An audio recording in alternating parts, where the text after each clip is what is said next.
ఎస్కోట్ నియోజకవర్గం ఎస్కోట్ మండలంలో జిందాల్ కంపెనీ వారు 2008-2009 మధ్యకాలంలో భూసేకరణ చేశారు.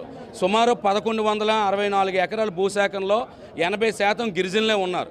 అయితే ప్రతి గిరిజను కూడా 2,05,000 రూపాయలు నష్టపరిహారం ఆ రోజులో చెల్లించి అందులో 2 లక్షల రూపాయలు కంపెనీ షేర్ కింద పెడతామని, ప్రతి వ్యక్తికి కూడా ఉద్యోగ అవకాశం ఇస్తామని, స్కూళ్ళు హాస్పిటల్ అభివృద్ధి మేము చేస్తామని ఆ రోజు జిందాల్ కంపెనీ వారు తెలియపరిచారు.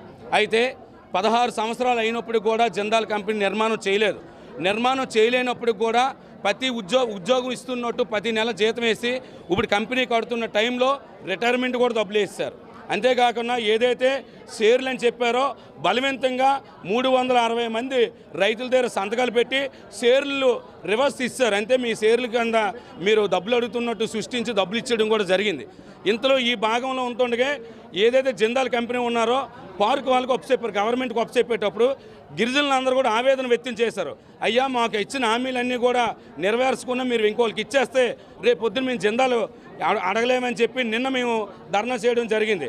ఈ విషయం పైన కోల లలిత్ కుమార్ గారు వచ్చి నాకు 3 రోజులు గడువు ఇవ్వండి, ప్రతి గ్రామంలో గ్రామ సభ ఏర్పాటు చేసి మీ సమస్యలు ఏటి ఉన్న పరిష్కారం చేస్తానని నిన్న అఫీషియల్గా మాట ఇచ్చున్నారు. ఇంతలో నిన్న అక్కడ జరుగుతుండగా పక్కనే ఉన్న బందవలసన విలేజ్లో బందవలసన గిరిజన గ్రామంలో సుమారు 40 మంది 1962లో తాటిపూడి ముంపు గ్రామంలో ఉన్న గిరిజన గ్రామం రోడ్డు పక్కన ఇంటి స్థలాలు ఇవ్వడం జరిగింది, కాలనీ ఏర్పాటు చేయడం జరిగింది. అందులో 23 ఎకరాలు కొంత భూమి సుమారు ఒక 6 ఎకరాల వరకు ప్రభుత్వం భూమి ఉండగా మిగతాదంతా కూడా వ్యవసాయం కింద ఉంది. అయితే 2007లోనే జిందాల్ కంపెనీ వాడు ఆ భూమితో మా సంబంధం లేదని ఫెహరీ కూడా కట్టేశాడు. ఆ ఫెహరీ అవతల కూడా రాలేదు.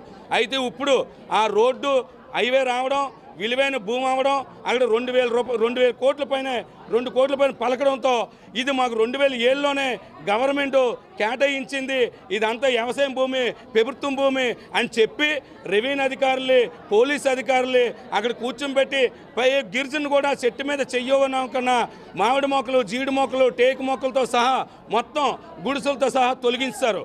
ఏమైనా ఊర్లోకి వెళ్ళొట్టయితే ప్రతి వ్యక్తి ఎవరైనా వీడియో తీస్తే వీడియో లాక్కొని డిలీట్ చేస్తున్నారు. ఏమైనా అక్కడ వస్తే ఎస్ఐ గారు ఏం చెప్తున్నారంటే మీ అందరిని బొక్కలేసేస్తున్నాం అని చెప్పి బెదిరిస్తున్నారు.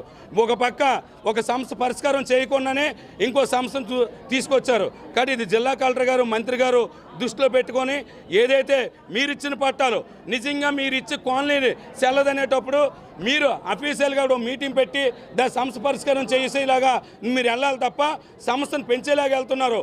మేము ఏమాత్రం కూడా కంపెనీలకు వ్యతిరేకం కాదు, జిందాల్ కానీ వ్యతిరేకం కాదు. ఒకవేళ ఏ పార్క్ మీ పార్క్ ఇచ్చినా సరే మేము వ్యతిరేకం కాదు, మేము అభివృద్ధి కోరుకుంటున్నాం. కానీ మేము అభివృద్ధి కోరుకునేటప్పుడు అప్పుడున్న 2 లక్షల రూపాయలు ఉన్న ఎకరం 2 కోట్లు అయ్యింది. కనీసం అప్పుడున్న మీరు ఇచ్చిన హామీలు అమలు పరచండి అని చెప్పేసి డిమాండ్ చేస్తున్నాం. ఈ ఇంటి పట్టాలు ఏదైతే ఉన్నావో ఈ 40 మందికి కనీసం 3 సెంట్లో 4 సెంట్లో పలానా దగ్గర ఇస్తామని కూడా చెప్పకుండా మీరు ఈ దౌర్జన్యం చేయడం మేము వ్యతిరేకిస్తున్నాం. కాబట్టి దయచేసి జిల్లా కలెక్టర్ గారు మంత్రి గారు ఈ విషయంపై దృష్టి సాధించండి. లేని పక్షంలో పెద్ద ఎత్తున అవినీతి జరుగుతుందేమో అని ప్రజలందరూ కూడా భావనలో తీసుకెళ్ళకండి అని మీ ద్వారా కోరుకుంటున్నాను. జై ఆదివాసీ తుమ్మప్పల ద్వారా.